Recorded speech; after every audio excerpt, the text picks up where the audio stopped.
અમદાવાદના જુદા જુદા વિસ્તારોમાં દિન પ્રતિદિન વધતા ગેરકાયદેસર દબાણો અને મંજૂરી વિનાના બાંધકામોને લઈ આજે મ્યુનિસિપલ કમિશનરની લાલ આંખ કહ્યું કે રોડ ઉપર તમે ધ્યાન શું રાખો છો? શહેરના મુખ્ય રોડ અને બ્રિજ નજીક દબાણો દૂર કરો. રથયાત્રા રૂટનો એક પણ ખૂણો સુરક્ષામાં બાકી નહીં રહે. ભગવાનની નગર ચર્ચાને જોડતા તમામ રોડ, ગલી અને એન્ટ્રી એક્ઝિટ પોઈન્ટને પણ સીસીટીવી કેમેરાથી આવરી લેવાયા. બાળકોને શૈક્ષણિક કીટ આપી સ્વાગત કરાયું. નગર પ્રાથમિક સમિતિ સંચાલિત અસારવા શાળા નંબર 2 અને અસારવા મ્યુનિસિપલ માધ્યમિક શાળામાં પ્રવેશોત્સવ કાર્યક્રમ યોજાયો.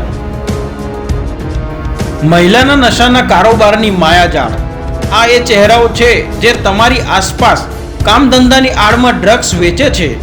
જરીનો વેપારી, ટેમ્પો ડ્રાઈવર, કારનો મેકેનિક પણ સામેલ.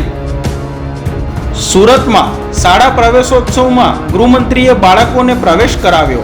પહેલું પગથિયું ફૂલ પર, બીજું પગથિયું અક્ષત પર, ત્રીજું પગથિયું કંકુ પર, ચોથું પગથિયું પાણી અને પાંચમું પગથિયું રૂમાલ પર મુકાવ્યું. વડોદરા દુમાળ ચોકડી પાસે રસ્તામાં નડતરરૂપ વર્ષો જૂના નાસ્તાના શેડ અને કાચા પાકા મકાનો દૂર કરાયા.